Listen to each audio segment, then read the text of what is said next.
السلام عليكم ورحمة الله.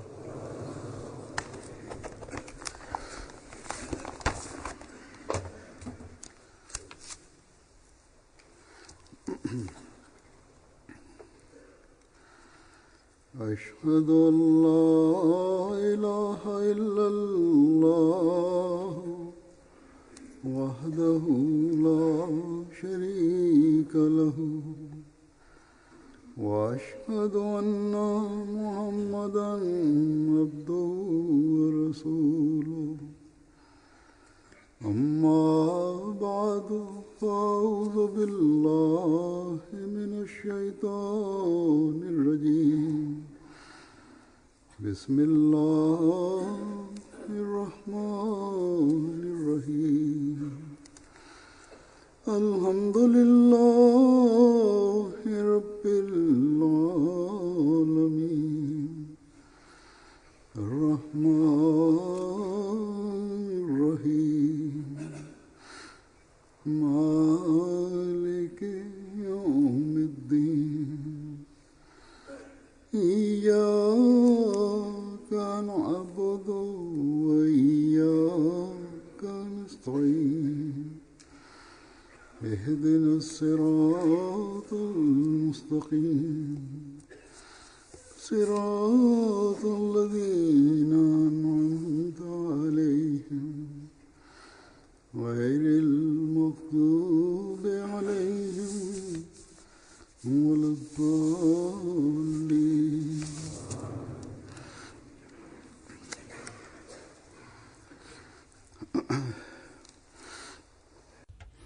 Bismillahirrahmanirrahim. Halifa mtukufu ayyadhahullahu ta'ala bin Aziz anasema kwamba hali ya dunia siku hizi inaendelea kuharibika haraka sana, na kwa bahati mbaya sababu yake ni makundi kadhaa ya Waislamu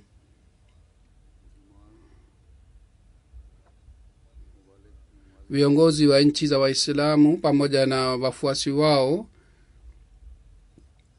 Hawa wote hawajui kwamba kwa watu ambao ni dhidi ya dini tukufu ya Islam wanawatumia hawa na wanataka kupata ushindi juu yao kwa jina la Islam na kwa jina la jihadi. Dhuluma inayotendeka duniani, dhuluma hii haihusiki na mafundisho ya dini tukufu ya Islam hata kidogo. Vile vile serikali ambayo inadhulumu wananchi wake, dhuluma ile pia haihusiki na mafundisho ya dini tukufu ya Islam hata kidogo. Serikali hizi zinafanya kitendo hiki dhidi ya mafundisho ya Islam. Wapi imeandikwa hii ndani ya Islam kwamba muwaue watu ambao hawana dhambi, hawana makosa? Kisha hawa si kwa jina la Islam wanawaua watu ambao si Waislamu, bali zaidi ya hii ni kwamba hata Waislamu pia wanauawa, na miongoni wa hawa ni watoto na wazee na wakina mama pia ambao hawana dhambi, ambao hawana makosa. Na hivi nguvu ya Islam inaendelea kupungua, na hii ndiyo ni hawa wapinzani wa Islam wanataka kwamba serikali za Islam zisipate nguvu, nchi za Islamu zisipate amani na usalama, wala zisipate nguvu. Viongozi wa nchi za Waislamu na vile vile maulama wao ambao wanasaidiwa na viongozi hivi, hawa wote hawaelewi mafundisho ya Islam, wala hawataki kuelewa mafundisho sahihi ya dini tukufu ya Islam.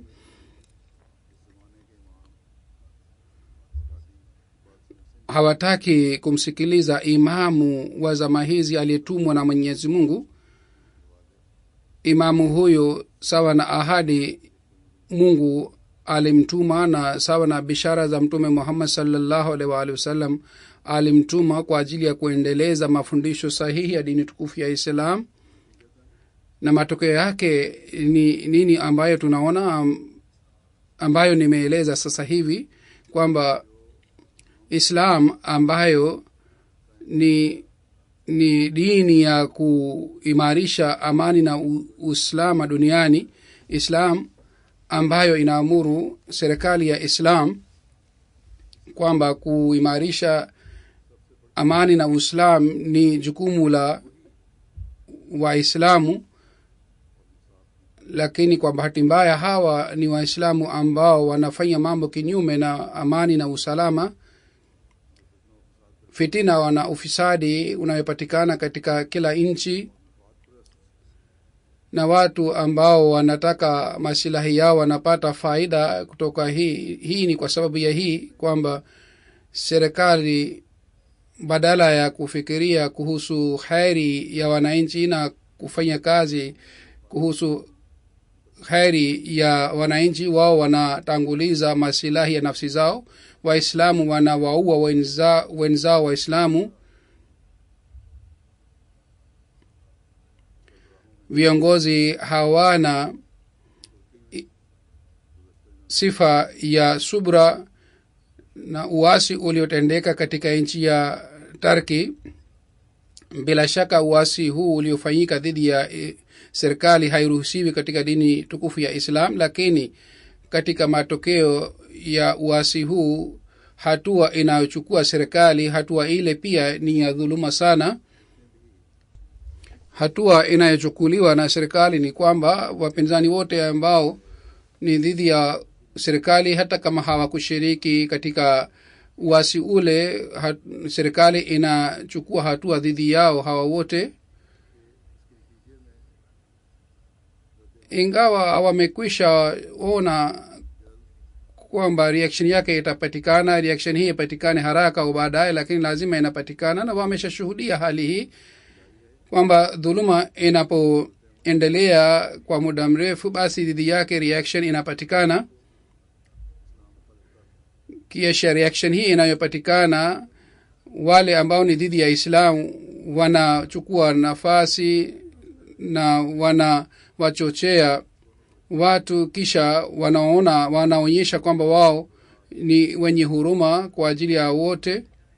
Kwa kuona hali hii katika Syria na Iraq, licha ya kushuhudia hali hii yote, nchi za serikali hazipati akili. Ikiwa hawataki kutizama ndani ya Qur'an tukufu, hawataki kuwa Waislamu halisi, basi angalau watumie akili, na kwa kutumia akili wachukue hatua yao.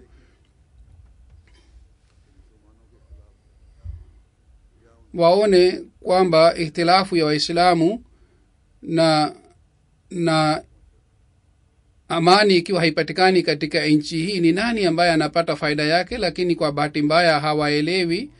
Basi kuhusu nchi hizi za Waislamu, tunatakiwa tufanye maombi sana siku hizi, Mwenyezi Mungu awapatie akili. Kisha makundi ya ugaidi katika nchi hizi za Ulaya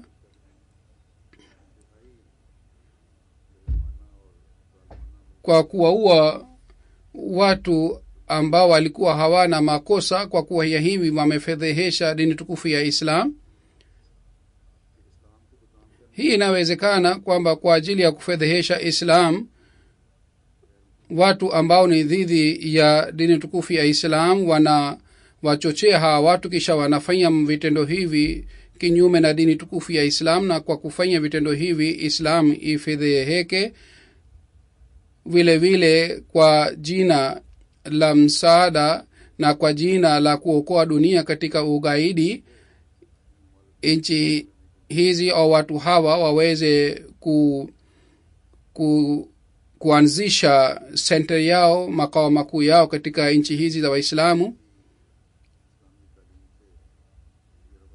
Ikiwa hawa watu wanajua mafundisho sahihi ya dini tukufu ya Islam, wanatakiwa wajue kwamba hakuna mafundisho ya Islam inayosema kwamba watu ambao hawana makosa wauawe katika uwanja wa ndege, katika stesheni, wakina mama na watoto na wazee na wale ambao ni wagonjwa, hawa wote wauawe, waende kanisani na kule waue mapadri. Mafundisho haya hayapatikani katika Islam. Mtume sallallahu alaihi wasallam alipokuwa akituma watu kwa ajili ya vita, wao pia walipewa maagizo kwamba kina mama, watoto na mapadri na wanaosafiri wasiuawe. Kila mmoja ambaye hashiki silaha kwa ajili ya kupigana na Waislamu au kwa njia yoyote yeye hashiriki katika vita dhidi ya Waislamu, nyinyi msiwadhulumu. Haiwezekani kwamba Islamu itoe amri kwamba hawa watu wauawe. Basi haya si mafundisho ni tukufu ya Islam, wala si mafundisho ya Mtume Muhammad sallallahu alaihi wa alihi wasallam, wala si kitendo cha mahalifa wa Mtume Muhammad sallallahu alaihi wa alihi wasallam, wala haithibitiki kutoka kwa kitendo cha masahaba wa Mtume Muhammad sallallahu alaihi wa alihi wasallam. Mwenyezi Mungu alipatia dini yetu jina la Islam. Jina hili linapinga ugaidi na linatoa ujumbe wa amani na usalama.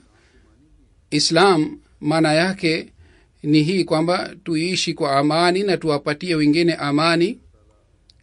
Kisha Mwenyezi Mungu anasema ndani ya Qur'ani tukufu, wallahu yad'u ila dharis salami,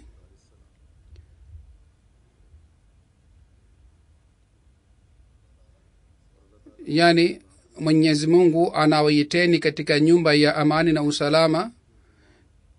Kisha Muislamu mkweli anaposali swala, yeye anaomba rehema na fadhila za Mwenyezi Mungu. Lakini hawa watu ambao ni wadhalimu, hawaamini Qur'ani tukufu wala hawafuati Qur'ani tukufu wala hawaswali swala, hao wameunda dini yao na sheria yao.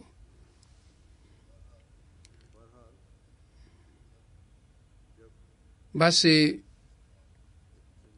Muislamu mkweli anapoomba usalama na anaswali swala, katika hali hii anajiepusha na shari na fisadi na fitina. Mwenyezi Mungu anasema swala inazuia katika mambo ya maovu. Kisha Islam inasema kwamba musambaze tabia ya usalama na musambaze usalama katika jamii. Islam haisemi muwasalimie Waislamu tu, ingawa katika nchi ya Pakistan sawa na kanuni ya nchi kwa athari ya maulama, wao wanasema hii ni haki yao tu, au wanasema kwamba sisi hatuwezi kuwasalimia watu ambao si Waislamu, na wanasema wanajumuiya hawawezi kuwasalimia wengine. Lakini wakati wa Mtume Muhammad sallallahu alaihi wa sallam wote walikuwa wakisalimiwa bila kujali dini yao na taifa lao. Hazur anasema sifa hizi kadhaa nilizozieleza, sifa hizi ni kwa ajili ya kuleta na kuimarisha amani na usalama. Tukizingatia kwa makini sifa hizi na tukiona kwa njia yoyote na tukichukua amri yoyote ya Qur'ani tukufu, tunaona Islam ni dini ya amani na usalama, si dini ya ugaidi. Ikiwa tunaweza kushinda mioyo ya dunia, ikiwa tunaweza kusambaza Islam duniani, basi hii inaweza kufanyika kwa kupitia mafundisho yake mazuri, si kwa sababu ya mafundisho ya ugaidi ulioundwa na maulama hawa. Hazur anasema anaweza kuonyesha njia ya Islam ambaye alitumwa na Mwenyezi Mungu katika zama hii, na anaweza kuimarisha uadilifu yule ambaye alitumwa na Mwenyezi Mungu kwa ajili ya kuimarisha uadilifu na kuwa mwadilifu. na anaweza kusambaza mafundisho ya dini tukufu ya Islam ambaye alitumwa na Mwenyezi Mungu kwa ajili ya kazi hii. Sisi wanajumuiya ni wenye bahati nzuri kwamba tumempokea imamu wa zama hii ambaye ni Masihi aliyeahidiwa alayhi salatu wassalam, na sisi kwa kumpokea tumesalimika katika fitina na ufisadi ya dunia. Sayyidina alayhi salatu wassalam ameandika sehemu moja kwamba Islam imefanya sehemu mbili ya mafundisho yake. Sehemu ya kwanza ni haki za Mwenyezi Mungu na ya pili ni haki za watu wake. Haki ya Mwenyezi Mungu ni kwamba amfuate Mwenyezi Mungu, na haki za watu ni kwamba Waislamu wahurumie viumbe vya Mwenyezi Mungu. Hii si sahihi kwamba kwa sababu ya tofauti ya dini watu waudhiwe. Kuwahurumia watu ni kitu kimoja na tofauti ya dini ni kitu kingine. Kundi la Waislamu kwa kosa la jihadi, kundi hili limehalalisha kwamba kunyang'anya mali ya makafiri ni sahihi. Anasema hata kuhusu mimi pia hawa watu wametoa fatwa kwamba mnyang'anye mali ya hawa. Hazur anasema kwamba fatwa hii imetolewa na maulama dhidi ya wanajumuiya, na Sayyidina alayhi salam amesema hawa wametoa fatwa kwamba mnyang'anye mali ya hawa, yani mali ya Sayyidina alayhi wasallam na wafuasi wake. Anasema hata fatwa imetolewa mpaka hii kwamba mnyang'anye wake zao, ila hali ndani ya Islam mafundisho machafu ya aina hii yalikuwa hayapatikani. Islam ilikuwa dini safi kabisa. Tunaweza kutoa mfano wa Islam hivi kwamba kama baba anataka kutimiza haki ya kuwa baba yake, vile vile Islam inataka kuwahurumia wote. Islam haitaki kwamba tuwaue wengine. Ikiwa Islam inataka Mungu asishirikishwe, vile vile inataka kwamba mapenzi na upendo upatikane katika watu na umoja upatikane katika watu. Basi haya ni mafundisho. Kwayo Waislamu wanaweza kuimarisha heshima ya Islam tena duniani, kwamba tutambue haki ya Mwenyezi Mungu na vile vile tutambue haki za wenzetu.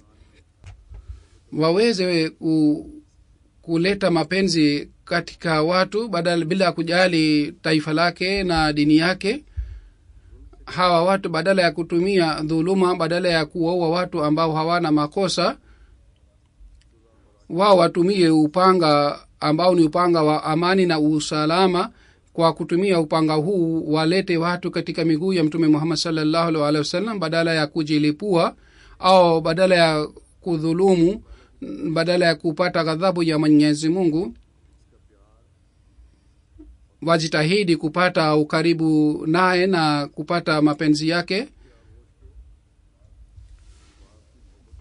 Wafanye mapaji ya dini tukufu ya Islam kama ni upendo wa baba badala ya dhuluma. Kwa kufanya dhuluma wapatie nafasi wale watu ambao wanaleta shutuma dhidi ya Islam, na hivi watapata nafasi zaidi. Ikiwa hawa watu hawajizuii katika hali yao, wakumbuke kwamba kwa sababu ya hila za dunia hawawezi kusambaza Islam duniani. Hazur anasema kwamba sisi wanajumuiya pia tunatakiwa tukumbuke kwamba kila shutuma inayoletwa dhidi ya Islam kutoka kwa hawa watu wapotevu, shutuma ile linatakiwa litukumbushe kuhusu majukumu yetu zaidi kuliko zamani. Kila kitendo ambacho kinafedhehesha jina la Islam, baada ya kile kitendo tunalazimika kuifahamisha dunia kwamba msingi wa dini yangu ni juu ya amani na usalama, na hii ni jukumu la kila mmoja wetu. Ikiwa miongoni wa wafuasi wa Islam anafanya kitendo ambacho kinaharibu amani na usalama,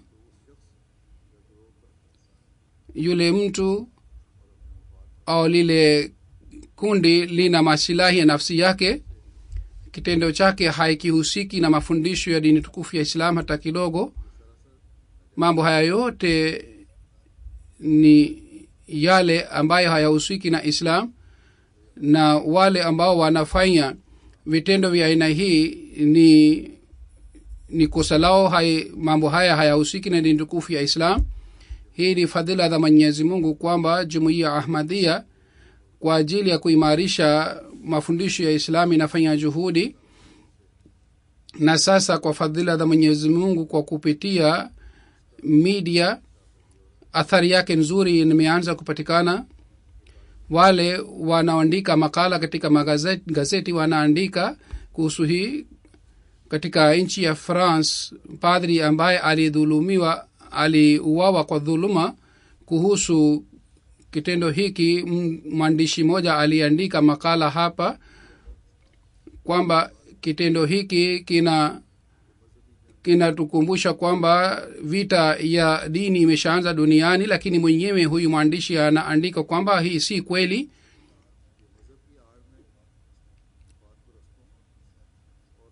Hii ni vita ya wale ambao wanatafuta masilahi ya nafsi zao, si vita ya dini.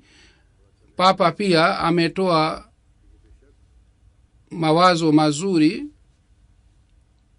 amesema kwamba hii si vita ya dini.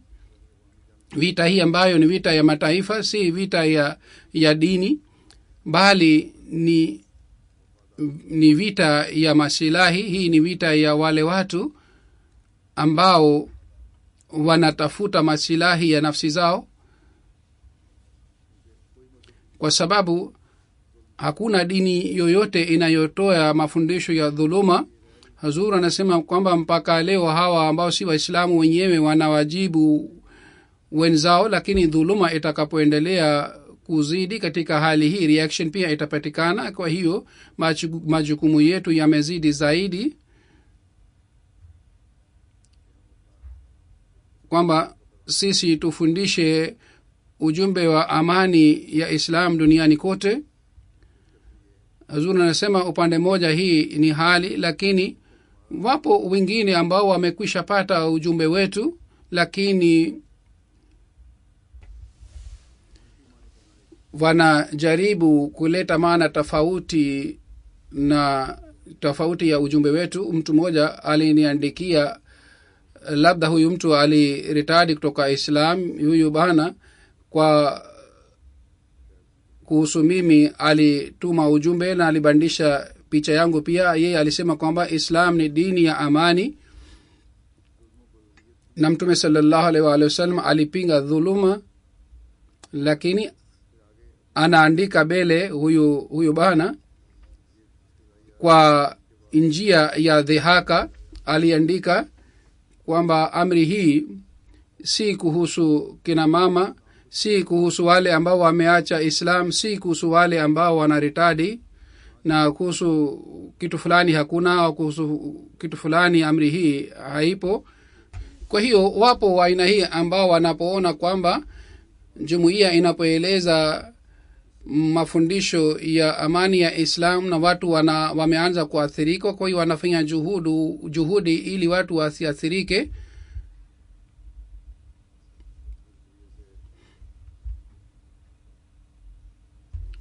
Siku hizi kwa kupitia tweet na Facebook, kwa kupitia njia mbalimbali, juhudi hii inafanywa, na kwa kufanya hivi ujumbe unawafikia watu malaki na malaki. Kwa hivyo kuwachunguza watu hawa pia ni jukumu letu, na kuwajibu hawa watu pia ni jukumu letu. Hazuru nasema bado kuna kazi kubwa sana ya kufanyika ya kufikisha ujumbe wa Islam duniani kote. Ingawa tayari kwa kupitia jumuiya dunia imeshajua kuhusu Islam, lakini bado hatuwezi kusema kwamba tumeshafanya kazi ya kuridhika. Halifa mtukufu ayyadahullahu ta'ala bin Abdulaziz anasema kwamba katika wakati huu wa upinzani ambao ni upinzani wa Islam kwa upande wa wasiko wa Islamu, na vile vile ni upinzani wa jumuiya kutoka kwa Waislamu, katika wakati huu kwa hekima sana na kwa bidii sana tunatakiwa tufanye kazi.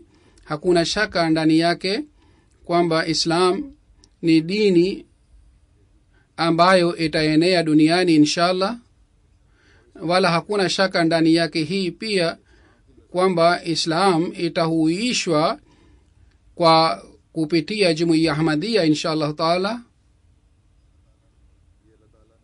Mungu amepanga iwe hivi, lakini sisi tunatakiwa tufanye juhudi na tufanye maombi kwamba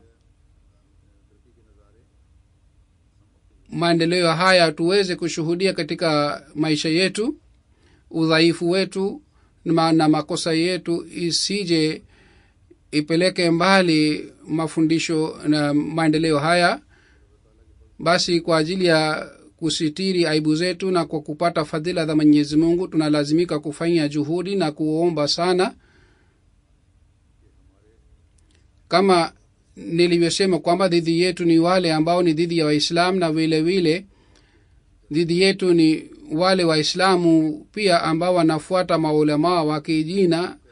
Lakini sisi kwa kuondoa hofu hii kwa ajili ya kukamilisha ujumbe wa Sayyidina Muhammad sallallahu alaihi wasallam tunalazimika kufanya juhudi. Sasa waandishi wa habari pia wanauliza maswali. Katika Ulaya waliniuliza swali, na katika Sweden pia nilipoenda kutembelea kule mwandishi mmoja aliniuliza swali kwamba nyinyi mnapingwa na makundi ya magaidi na nyinyi muko hatarini, namna gani mtaweza kufanya kazi katika hali hii? Nilisema bila shaka hii ni sawa, mimi nipo hatarini na vile vile wanajumuiya pia wapo hatarini kutoka kwa hawa magaidi, lakini hatari hii haiwezi kutuzuia katika kazi yetu. Siku hizi kila moja yupo hatarini. Nilimwambia kama wewe pia upo hatarini. Kwa hiyo hakuna swali la Ahmadiyya au wengine, kila moja yupo hatarini siku hizi. Yeyote ambaye hafuati dondoo za hawa watu wanaofuata masilahi yao au hawatii hawa, basi yupo hatarini yeye. Lakini wanajumuiya wanapingwa na wale watu ambao wanatanguliza faida ya nchi yao au ni kinyume na dini tukufu ya Islam. Kwa hiyo tupo hatarini kwa upande zote, lakini muaminio hajali hali hii. Yeye anabaki juu ya imani, na inshallah kila mwanajumuiya atabaki juu ya imani yake. Hali ya dunia inayopatikana kwa ajili yake na kwa ajili ya kuepukana na kila shari kila mwanajumuiya, na kwa ajili ya kujiepusha na shari ya watu wa dunia, tunatakiwa tuzingatie sadaka na maombi sana siku hizi. Kama nilivyosema kwamba siku hizi kwa sababu hali inaendelea kuwa mbaya sana, kwa hiyo tunatakiwa tuzingatie sadaka na maombi. Mwenyezi Mungu awarudishie shari wenye shari, wale watu ambao wanatendea dhuluma siku hizi. Kwa kufanya hivi wanafedhehesha dini tukufu ya Mwenyezi Mungu. Mwenyezi Mungu awakamate hawa wote haraka iwezekanavyo, na atuondolee mabalaa yote na shida zote. Mtume sallallahu alaihi wa alihi wasallam kwa kutukumbusha kuhusu maombi alisema, yule ambaye kwa ajili yake mlango wa maombi umefunguliwa, basi milango ya rehema imefunguliwa kwa ajili yake. Basi kitu kinachoombwa kwa Mwenyezi Mungu katika vitu hivi, Mungu anapenda fadhila yake iombwe. Kisha Mtume sallallahu alaihi wa alihi wasallam alisema kwamba dua dhidi ya majaribio ambayo tayari yameshapatikana na dhidi ya majaribio ambayo bado hayajapatikana, katika hali hizi zote dua inaleta faida.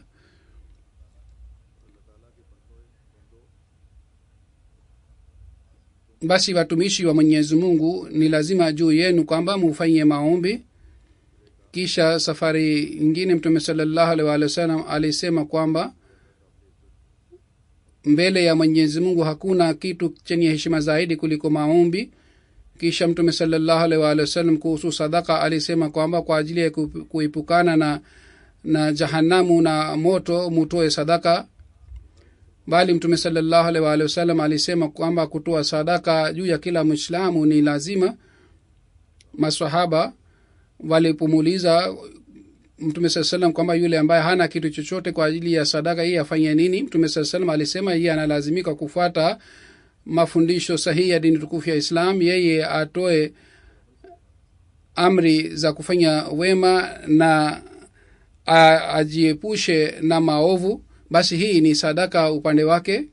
Hazur anasema kwamba ieleweke, mradi wake si hii kwamba yule ambaye ameshatoa mali au sadaka katika sura ya mali, yeye hata kama hafuati mafundisho ya Islam anaweza kufanya hivi, au kama yeye hajiepushe na mambo ya aibu anaweza kufanya hivi kwa sababu ameshatoa sadaka. Si hivyo. Hii ni rehema ya Mwenyezi Mungu juu ya watumishi wake kwamba ikiwa mtu ambaye hawana uwezo wa kutoa sadaka na hana mali, basi afanye wema na kujiepusha kwake katika maovu itahesabiwa kama ni sadaka kutoka kwake. Ikiwa yeye hafanyi wema na hajiepushi na maovu, basi katika hali hii hata akitoa sadaka ya mali haileti faida kwake, kama swala za kunyesha hazileti faida kwa msaliaji na sala hizi zinarudishwa kwake, vile vile sadaka ya aina hii pia haitaleta faida kwake.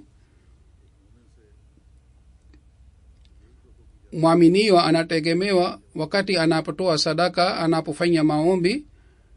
Katika hali hii anafanya juhudi kila kitendo chake kiwe sawa na ridhaa ya Mwenyezi Mungu. Hali hii inapopatikana, katika hali hii yeye anapata fadhila za Mwenyezi Mungu na maombi yanamsalimisha mwaminio katika mabalaa. Sayyidina Muhammad sallallahu alaihi wasallam alisema kwa kupitia maombi na sadaka mabalaa yanaondolewa. Kisha kuhusu dua, hali ya aina gani inapatikana, Sayyidina Muhammad sallallahu alaihi wasallam alisema kwa ajili ya kupokelewa maombi hii pia ni muhimu kwamba mtu alete mabadiliko mazuri ndani yake. Ikiwa yeye hawezi kujiepusha na maovu na anavunja mipaka ya Mwenyezi Mungu, katika hali hii athari haipatikani katika maombi yake. Basi kwa kuzingatia mipaka ya Mwenyezi Mungu tunalazimika kufanya maombi na kutoa sadaka ili tuendelee kupata fadhila za Mwenyezi Mungu daima dawamu. Sayyidina Muhammad sallallahu wasallam kwa kutukumbusha kuhusu maombi anasema, mimi nafanya dua daima dawamu, lakini nyinyi pia mnatakiwa muendelee kufanya maombi, musali swala na muendelee kutubu. Hali hii itakapopatikana, katika hali hii Mungu atalinda. Ikiwa katika nyumba nzima mtu aina hii anapatikana, kwa kumpitia yeye Mungu atawalinda wengine wote wanaishi katika nyumba ile. Amesema wale ambao wanakuwa na imani halisi, Mungu anawajaalia fadhila zake na anawalinda kwa fadhila zake. Kisha amesema Mwenyezi Mungu hawezi kumtendea vibaya mtu ambaye ni mtiifu, hata kama dunia nzima inakuwa mdui wake na inakuwa na uadui naye, basi dunia nzima haiwezi kumdhuru hata kidogo. Mwenyezi Mungu ni mwenye nguvu sana. Mtu kwa nguvu ya imani anakuja chini ya ulinzi wake na anaona ajabu za nguvu zake. Mtu aina hii hawezi kuona fedheha. Basi mjue kwamba Mwenyezi Mungu ni juu ya kila mwenye nguvu. Bali amesema kwamba Mungu ana uwezo juu ya amri yake. Musali swala kwa moyo safi na muendelee kufanya maombi. Muendelee kuwafundisha jamaa zenu zote kuhusu hii. yule anayemwelekea Mwenyezi Mungu yeye hapati hasara ya aina yoyote. Mzizi wa hasara ni dhambi.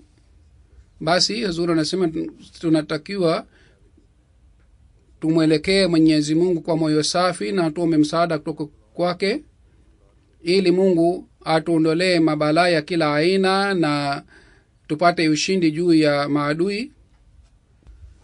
Dhidi ya kila njama ya wapinzani na maadui ishindwe. Mwenyezi Mungu ametufundisha maombi kadhaa ndani ya Qur'ani tukufu. Tunatakiwa tusome maombi haya kwa makini sana. Sayyidina alayhi salatu wassalam kuhusu maombi ya Qur'ani tukufu alituongoza na alieleza nukta hii kwamba maombi aliyotufundisha Mwenyezi Mungu ndani ya Qur'ani tukufu alitufundisha kwa sababu ya hii kwamba muumini anapoomba dua maombi haya kwa nia safi, Mungu anapokea maombi yake. Basi kwa ajili ya kupokelewa maombi na kwa ajili ya kusalimika katika shari tunatakiwa tufanye maombi haya yote. Qur'ani tukufu inatufundisha dua hii moja ambayo tunaswali katika swala zetu kwa kawaida, na Sayyidina alayhi salatu wassalam pia alitukumbusha kwamba tusome dua hii sana. Dua ile ni hii: Rabbana atina fid dunya hasanatan wa fil akhirati hasanatan wa qina azaban nar. E Mola wetu, utupatie wema ya dunia hii na wema ya akhira pia, na utuokoe katika moto wa jahanamu. Sayyidina alayhi salatu wasalam anasema kuhusu hii kwamba mwanadamu kwa ajili ya maburudisho ya nafsi yake anahitaji vitu viwili.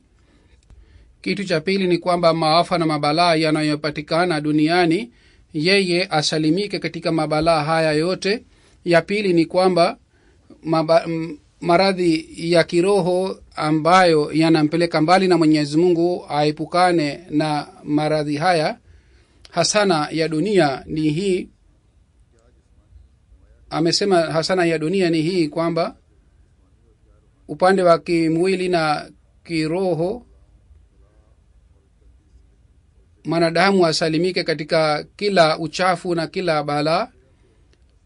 Na amesema fil akhirati hasana akhira pia napatikana kwa sababu ya hasana ya dunia, yani ni matunda ya dunia. Mtu akipata hasana katika dunia hii basi inakuwa dalili ya kupata hasana katika akhira pia. Kisha amesema kwamba kusalimika katika moto wa jahanamu si moto ule utapatikana siku ya kiyama, bali duniani pia kuna moto wa aina mbalimbali. Kisha kuhusu hii amesema kuna haufu inayopatikana duniani, vile vile ni maradhi inayopatikana. Mambo haya yote ni moto. Maaminio anafanya maombi kwamba Mungu atuokoe katika moto wa kila aina. Kisha kuna dua hii kwa ajili ya kupata uimara wa dini wakati upinzani unapopatikana. Baadhi wakati mtu analegea, na Mungu ametufundisha kupata msaada dhidi ya mdui. Mungu ametufundisha dua hii: Rabbana ighfir lana dhunubana wa israfana fi amrina wasabbit aqdamana wansurna ala alqawmil kafirin. E Mola wetu, utusamee dhambi zetu na utusamee makosa yetu katika vitendo vyetu, na uimarishe miguu yetu na utusaidie dhidi ya makafiri. Sayyidina alayhi salatu wasalam anasema kuhusu dua hii kwamba hii ni dhahiri, ikiwa Mungu asingekuwa mwenye kusamehe dhambi asingetufundisha dua hii. Kisha kuna dua nyingine ya Qur'ani tukufu: Rabbi inni lima anzalta ilayya min khairin faqir. E Mola wangu, yoyote ulionijalia kwa fadhila zako zote, mimi nahitaji vitu hivi vyote. Dua hii pia tunatakiwa tufanye sana. Vile vile kuna maombi mengi sana katika Qur'ani tukufu kwa ajili ya kupata fadhila za Mwenyezi Mungu. Tunatakiwa tuendelee kusoma maombi haya kama nilivyosema kwamba Sayyidina alayhi salatu wasalam alitufundisha na alituambia kwamba ndani ya Qur'ani tukufu Mwenyezi Mungu ameeleza maombi haya yote, na alieleza maombi haya yote kwa sababu hii kwamba ikiwa mtu akifanya maombi haya kwa moyo safi, Mungu anapokea maombi yake. Kisha kuna maombi ya Mtume Muhammad sallallahu alaihi wasallam, ni maombi ya Sayyidina alayhi salatu wasalam kuhusu dua moja ambayo ni dua ya Sayyidina alayhi salatu wasalam. Sayyidina alayhi salam alisema, Mungu alinifunulia dua hii, yani Mungu mwenyewe alinifundisha dua hii, na dua ile ni hii: rabbi kullu shay'in khadimuka rabbi fafazni wansurni warhamni. Amesema Mungu alitia moyoni mwangu kwamba dua hii ni ismi azam, na haya ni maneno yoyote atakayesoma dua hii atasalimika katika maafa na mabalaa ya kila aina. Mwenyezi Mungu aijalie jumuiya na awajalie wanajumuiya wote wasalimike katika shari ya kila aina, na shari ya maadui iwarudie, na Mwenyezi Mungu awajalie akili Waislamu waweze kumpokea imamu aliyetumwa na Mwenyezi Mungu, ili sisi kwa kuwa kitu kimoja tuweze kusambaza dini tukufu ya Islam duniani kote. Hazuru nasoma baada ya swala ndio swalisha jeneza 3. Jeneza ya kwanza ni ya bwana Iwan wa Belize.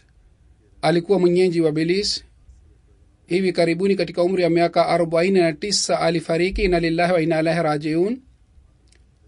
Alikuwa miongoni wa wanajumuiya wa jumuiya ya Belize. Alikuwa anaitumikia jumuiya kwa kuwa katibu wa mahubiri. 2014 alikuja kuhudhuria mkutano mwaka hapa Uingereza. Alikuwa mwanajumuiya mzuri sana, na alikuwa mwanajumuiya mwenye jazba sana. Ingawa alijiunga na jumuiya hivi karibuni, lakini alikuwa na imani ya aina hii na utii wa jumuiya ya aina hii kwamba labda hali hii haipatikani katika wanajumuiya wa zamani. Mwenyezi Mungu aiweke roho ya marehemu mahala pema huko peponi, na Mwenyezi Mungu aendelee kutupatia wanajumuiya wenye imani wa aina hii.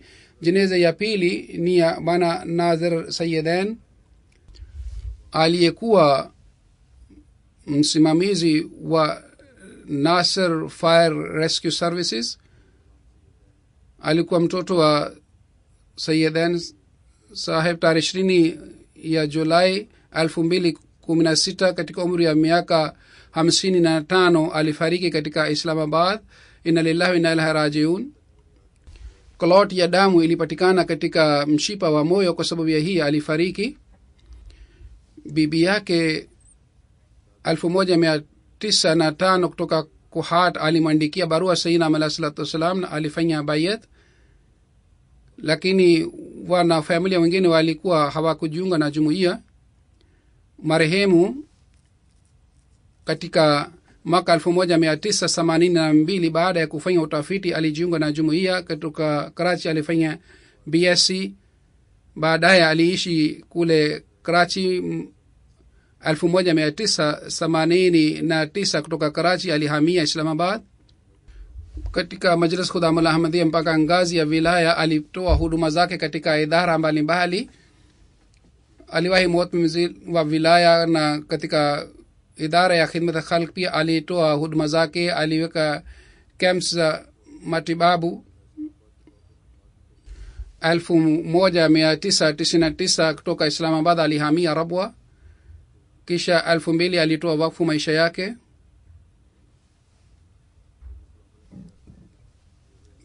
Kama niliyosema kwamba chini ya idara ya Majlis Khudam al-Ahmadiyya, idara ya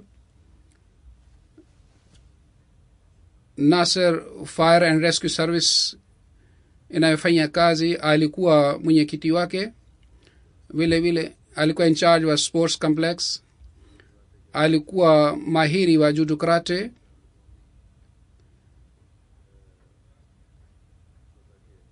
Katika ngazi ya taifa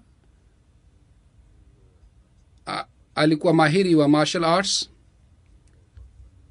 na aliwahi kuwa mwakilishi wa Pakistan katika nchi zingine katika ya uwanja huu. Kule katika Rabwa pia aliwafundisha vijana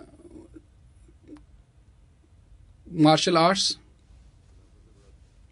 alikuwa mtiifu wa uhalifa na kwa imani sana alikuwa akitoa huduma zake. Alikuwa akiishi maisha ya kawaida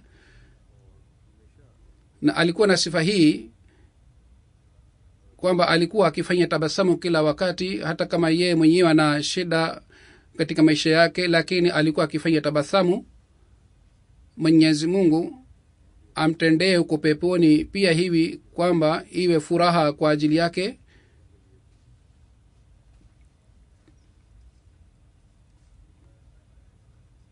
Kwa fadhila za Mwenyezi Mungu, marehemu alikuwa Musi, amezikwa huko Rabwa. Ameacha mke, wazazi wake pia bado wako hai. Ameacha mabinti 3 na watoto wa kiume 3. Mtoto wake mmoja anahifadhi Qur'an tukufu katika madrasatul hifz. Mwenyezi Mungu aiweke roho ya marehemu mahala pema huko peponi. Jeneza ya 3 ni ya Bana Nazira Madhaya Saheb, aliyekuwa mwenyekiti wa jumuiya ya New York huko Marekani. Tarehe 3 ya Julai 2016 katika umri wa miaka 69 amefariki. Inna lillahi wa inna ilaihi rajiun. Tarehe 23 wa Mai 1947 alizaliwa katika nchi ya Tanzania. 1977 alihamia New York, akaanza kushiriki katika kazi ya jumuiya. Mwanzoni alikuwa katibu wa fedha, kisha miaka 35 aliwahi kuwa mwenyekiti wa jumuiya. Kila mwezi pamoja na Bashiro alikuwa akienda kutembelea Nomad Center za New York. Alikuwa akishiriki katika mpango wote wa kutoa michango. Kwa kupitia email na barua alikuwa akiwakumbusha wanajumuiya kuhusu majukumu yao. Alikuwa akitimiza majukumu yake yote vizuri. Alikuwa akiwafundisha vijana pia kuhusu nidhamu ya jumuiya. Kwa kawaida watu hawafundishi, lakini yeye alikuwa akiwafundishi vijana pia. Alikuwa anawatayarisha vijana ili waweze kusimamia jumuiya siku za usoni.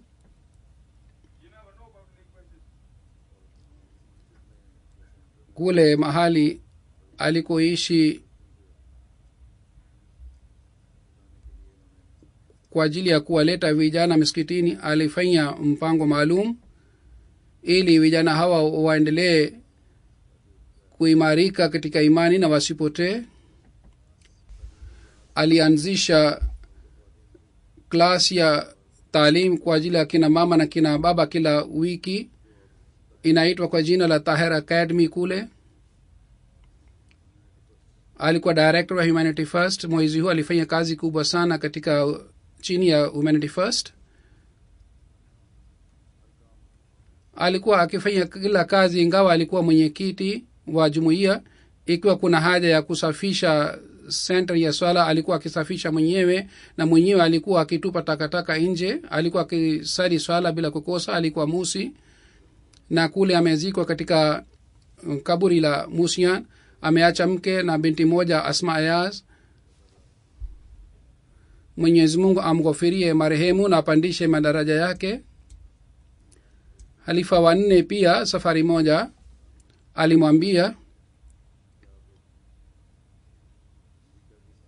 kwamba wewe ni mwenyekiti wa mfano katika jumuiya za Marekani. Mwenyezi Mungu ajalie tuendelee kupata wenyekiti wa aina hii. Miaka 35 aliwahi kuwa mwenyekiti wa jumuiya.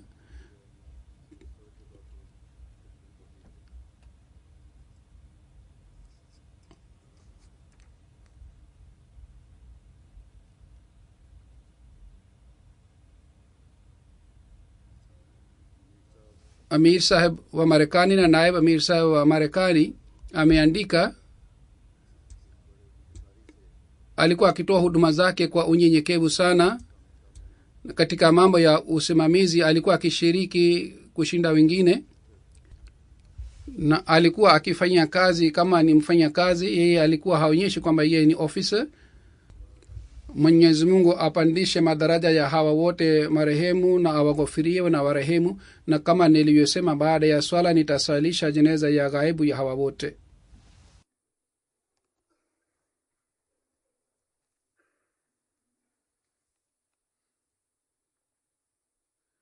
Alhamdulillah الحمد لله نحمده ونستعينه ونستغفره ونؤمن به ونتوكل عليه ونعوذ بالله من شرور أنفسنا ومن سيئات أعمالنا